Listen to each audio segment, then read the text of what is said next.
Ok, buenos días a todos. Hoy nos encontramos con Pedro Pablo. Él es, por decirlo así, un activista y un promotor del Día Internacional del Hombre, el cual fue el 19 de noviembre. Y hoy vamos a hablar de un documento muy interesante y una investigación que él lleva varios años haciendo.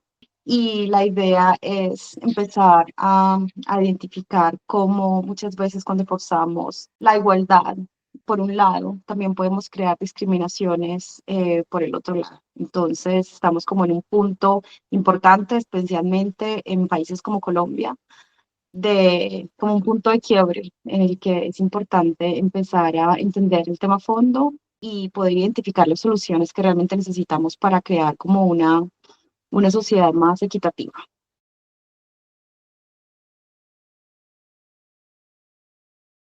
Hablemos un poco de la solución. Hablamos de varios problemas, descubrimos que hay mentiras, que hay estadísticas que no son reales, hablamos de instituciones que discriminan al hombre directamente y favorece a la mujer. ¿Cuál es para ti como esa solución? No sería suficiente, pienso yo, tener algo que sea los derechos humanos, que ya los tenemos desde el principio, todos tenemos derecho a lo mismo. Hay realmente la necesidad de tener una agenda masculina también. ¿Cuál es la solución? Yo creo que para mí el primer punto es centrarse en los estados positivos de las relaciones entre hombres y mujeres e invertir en ellos. Es la parte de prevención. Entonces, generemos o eduquemos a las nuevas generaciones en esto. El otro elemento de prevención importantísimo es trabajar con niños, sobre todo de la pubertad hasta la juventud, hasta los 22, 23 años, acompañarlos muchísimo más, sobre todo los niños y niñas en riesgo, que es un poco el modelo de Islandia de trabajo con menores de edad, desde la pubertad hasta que ya se convierten en adultos plenos. Requieren muchísimo más acompañamiento y sobre todo niños y niñas muy vulnerables. Esa es la mejor forma de prevenir, porque todos los delincuentes, todos los agresivos, toda la gente ruda, si tú te vas a las cárceles y empiezas a preguntar sus historias de vida, tuvieran algunas infancias desastrosas, tóxicas, la mayor parte de ellos. Entonces, trabajar con esos niños en riesgo y los niños varones en riesgo, inclusive la UNESCO está llamando la atención sobre los niños varones, que tienen peores indicadores socioeconómicos que psicosociales que las niñas en muchos aspectos. Uno de los estudiosos de las masculinidades en Estados Unidos, Warren Farrell, tiene un libro que se llama Crisis de los niños varones. Por ejemplo, da datos como, por ejemplo, el siguiente: de 28 adolescentes involucrados en masacres en Estados Unidos, 26 no tenían un referente masculino sano en su vida. A los niños varones hay que enseñarles a manejar su testosterona. Eso es enseñarles a ser machos o enseñarles a ser hombres, aunque se despeluquen los de las nuevas masculinidades y los de que desconstruyen masculinidades. Hay que enseñar a administrar la testosterona. Para mí la solución, el punto angular para generar y sanar heridas heredadas. Hay una de las cosas que yo he visto en estos mandatos que heredamos. Tengo un montón de amigas estupendas que sus mamás tuvieron problemas con sus maridos muy graves, alcohólico, las dejaron, etcétera, y se fue el señor. Esa infancia tóxica acompañó luego de un discurso permanente de la mamá diciéndole a estas niñas, es que los hombres son no sé qué, es que los hombres sí sé cuántos, es que no confía en ellos, es que ta, ta, ta. Y estas mujeres estupendas no se casaron nunca o tuvieron unas parejas muy volátiles y siempre para poder tener una relación con alguien tenían que tener claro que podían escaparse en cualquier momento de la relación. Yo le llamo a eso como la misandría, que es el odio a los hombres, la misandría heredada. Entonces, una de las cosas más importantes que hay que trabajar es a esa misandría y esa misoginia que heredamos de nuestros padres, a desactivarla, las dos. Pero en este momento en Colombia hay mucha misandría heredada y mucha misoginia heredada. Y eso hay que aprender a sanarlo, porque estamos Total. culpando a un prospecto de pareja de lo que hicieron personas que ya ni siquiera están en nuestras vidas muchas veces. Mm. Entonces, Sí, y yo creo que esa es la parte de prevención más fuerte, sanar esas heridas, esas frustraciones a veces heredadas, a veces de varias generaciones. mira que, o sea, si yo crezco con esa imagen tan negativa de mi padre, la mamá confirmando ese mensaje negativo. Después llego a mi primera relación. Generalmente la primera relación siempre va a ser una decepción amorosa, que es normal en nuestro proceso. Luego me vengo con el programa feminista, que sigue cultivando más esas ideas. Ah, sí, es verdad. Ah, sí, es verdad. Ah, sí, es verdad. Luego llego a la oficina y me encuentro con realmente un jefe maltratador y vuelvo a confirmar.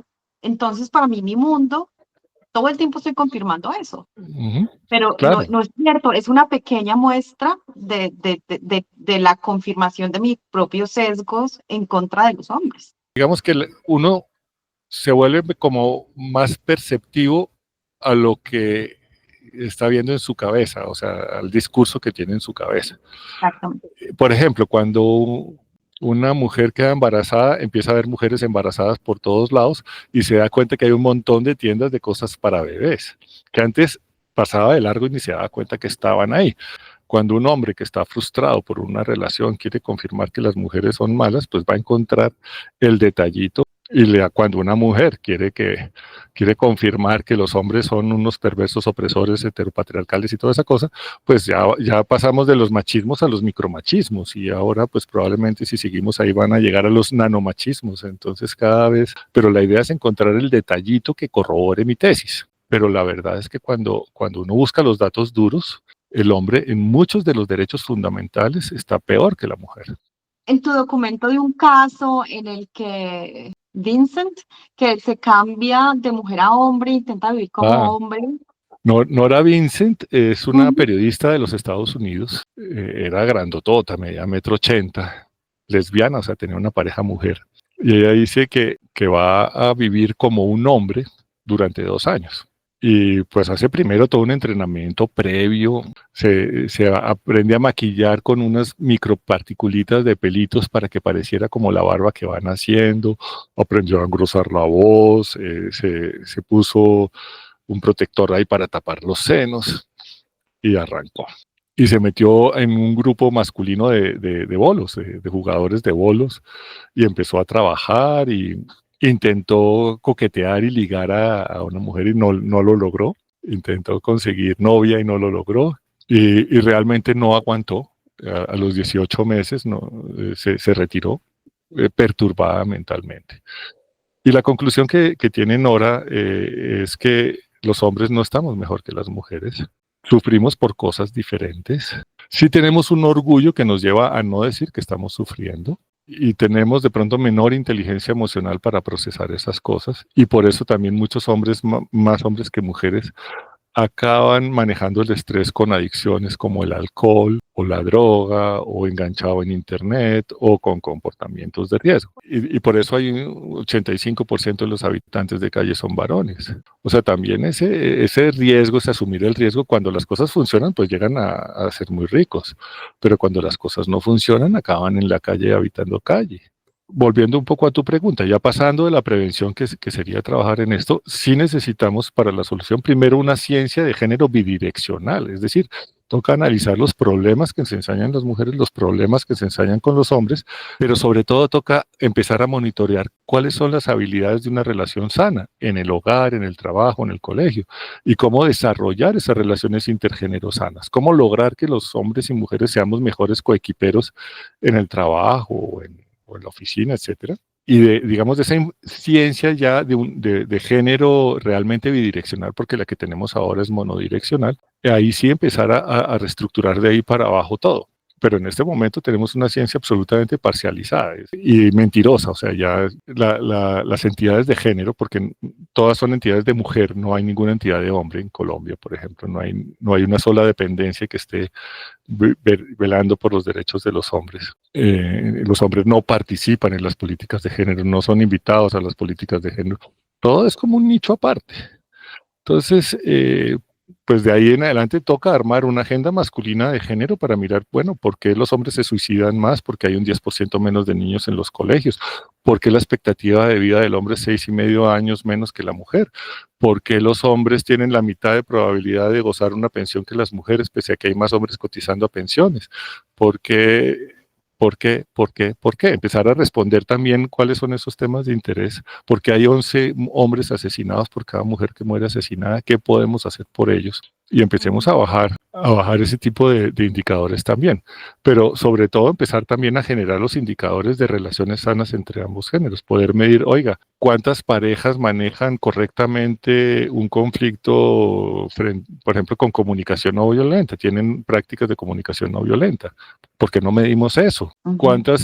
¿Qué se enseña en los colegios sobre trastornos de personalidad, cómo detectarlos y cómo sanarlos o cómo manejarlos? Si hay alguien en mi familia que tiene esto, cómo no ser víctima por ejemplo, de una persona narcisista o una persona con trastorno límite. Para un niño eso es brutal. Sí, a mí me parece Entonces, impresionante que no estemos enseñando psicología en los colegios. En estos días me vi una película de Dinamarca y psicología hace parte de su currículum. Acá, no, acá es sí. simplemente lo mismo de siempre, los mismos hilos para prepararnos para trabajar, pero no para ser felices, para ser mejor personas, para tener mejores relaciones. No, pero es que inclusive para trabajar, cuando digamos que ahora la neurociencia en las últimas 3 décadas es una cosa absolutamente fantástica porque descubrieron como unas 6 o 7 formas de ver qué pasa en el cerebro cuando la gente piensa, siente y se emociona. Y esto ha revolucionado la filosofía, la psicología, todo. Y en este momento ya hay personas que están traduciendo ese lenguaje muy científico, muy rudo, lo están traduciendo a un lenguaje más coloquial. Pero cuando uno empieza a entender cómo funciona la dopamina, la serotonina, todos esos neurotransmisores en el cerebro, y que cuando yo estoy con shocks, con shoots de dopamina e intento trabajar, no soy tan productivo como cuando estoy sereno, que me hace el café, que no, o sea, cuando uno empieza a entender esa química del cerebro, cómo la estoy manipulando y afectando, pues yo también puedo entender cómo puedo ser más productivo, yo también puedo saber cómo contener mejor un estado de rabia, qué tengo que hacer si me estoy calentando y que me sale la rabia, entender que yo puedo respirar y a punta de ejercicios de respiración puedo reducir esa rabia, cómo manejar emociones con templanza, con sabiduría de esos estados emocionales. Todo eso te lleva a ser un mejor trabajador o a ser una mejor pareja o a tener una mejor relación con el género opuesto. ¿Algún mensaje para finalizar que, que quieras como cerrar, concluir, algo que te haya faltado hablar? Pues mira, vuelvo e insisto, yo lo que creo es que tenemos que cambiar esta forma confrontacional y comparativa de ver el género para enfocarla hacia relaciones sanas, a qué es lo que tenemos que sanar, qué es lo que tenemos que mejorar, el apoyo mutuo. Yo lo que creo es que evolutivamente los hombres y mujeres, a través de muchos años, esas diferencias de tamaño, de estatura, de fuerza, de inteligencia emocional que hay entre hombres y mujeres, se dieron para que como familia hagamos un mejor equipo. Estamos hechos para ser coequiperos. Entonces, ese diseño biológico que tenemos, usémoslo sabiamente.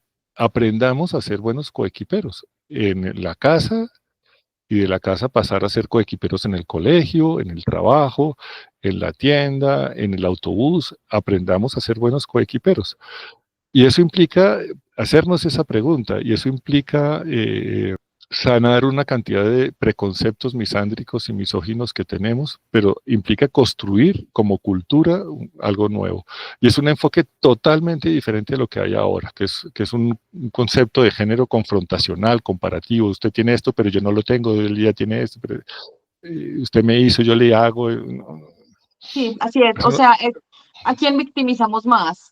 Sí, sí, oh, no, yo he muerto más que usted. Usted tiene gana más que sí, yo. no, ni machismos, ni embrismos, ni patriarcados, ni matriarcados hegemónicos como el que hay ahora en el Ministerio de la Igualdad, nada de esas cosas. O sea, yo creo que hay que tener un cambio de paradigma. Ese es lo que yo aspiro, a ser muchos más coequiperos en la vida, sanar heridas propias, sanar heridas heredadas y aprender esas habilidades y arriesgarnos a sanar, a arriesgarnos a quitarnos esas corazas y esas armaduras que tenemos y aprender a trabajar juntos. Y lo que tú dices de enseñar psicología me parece brutalmente bueno. Creo que nos toca aprender mucho más de esos temas y están en mora en los colegios de trabajar ese tema con mucho más. Hay una información buenísima ahora. Neuropsicología. Neuropsicología, hay una información absolutamente fantástica ahora y yo creo que esa información es muy buena y entender cómo sanar, cómo manejar, cómo administrar nuestro cerebro es buenísimo. Fíjate que si tú tienes un carro nuevo, eh, de estos últimos modelos y no sé qué, pues tú aprendes cómo manejarlo, cómo administrarlo, cómo gastar menos gasolina, cómo ir más rápido, cómo lavarlo, cómo limpiarlo. Pero de nuestro cerebro, cómo administrarlo, a veces no lo sabemos muy bien. Y sobre todo porque además es un cerebro que el grueso de sus habilidades es para relacionarnos y sobre todo relacionarnos con otros seres humanos. Gran parte del cerebro está diseñado para nuestras relaciones con los seres humanos. De las zonas más gruesas del cerebro es la que, no sé, reconoce rostros, voces, todo ese relacionamiento social. Casi que la mitad del cerebro tiene que ver con ese relacionamiento social. En los niños eso es fundamental y acompañarlos más. O sea, el modelo de Islandia, que pasó de ser el país con más adolescentes alcoholizados y drogadictos al país de Europa con menos en muy poco tiempo, me parece que hay un aprendizaje muy bueno. Y con seguridad esa sería la mejor forma de acabar con todas las violencias de género y respetos de género y todas esas cosas. Irlanda me sorprende mucho porque es de los países más iguales, igualitarios, pero hace un año las mujeres salían a protestar por derechos. Pero bueno, es porque de pronto tienen tiempo y recursos, ¿no? O sea, está bien que hayan protestas y se armen las cosas, pero digamos que también debe haber una mesura en eso y un balance, y en este momento se ha roto el balance aquí fuertemente. Y en todos los países, ya por ejemplo, la mitad de los ingleses creen que el feminismo ha ido demasiado lejos, algo parecido pasa en España. Ya la gente está diciendo, un momento, se les ha ido la mano, párenle. Ya Milei acabó con todos los ministerios de la igualdad y todas esas banderas de género, porque pues obviamente esos excesos lo que llevan es a eso, a que llegue alguien y acabe con todo, inclusive lo que todavía vale la pena mantener. Yo no en ningún momento quiero decir que todas las banderas del feminismo no sean válidas y que no hayan hombres violentos o nada de eso. Pero creo que si nos unimos los hombres y las mujeres sensatos, juntos podemos acabar más con la violencia contra la mujer y también podemos acabar con esa mayor exposición de los hombres a riesgos letales, mortales Y psicológicos. y psicológicos. Bueno, muchísimas gracias por este tiempo. Le recuerdo a las personas que pueden bajar el documento que Pedro Pablo ha construido con una investigación de varios años, con información muy valiosa sobre la situación actual en Colombia. Y muchísimas gracias. También si tienen preguntas, déjenlas escritas para que Pedro o yo las podamos contestar y sigamos teniendo esta discusión aquí en este canal, que este apenas es el inicio. Bueno, Juliana, esperemos que tengamos más oportunidades de seguir conversando y seguir hablando de estos temas y sobre todo hacernos la pregunta de cómo podemos ser mejores coequiperos. Entonces aquí estamos por primera vez haciendo equipo. Exacto. Entonces eso me tiene muy contento. Muchas Feliz día para gracias. todas y todos. Muchas gracias.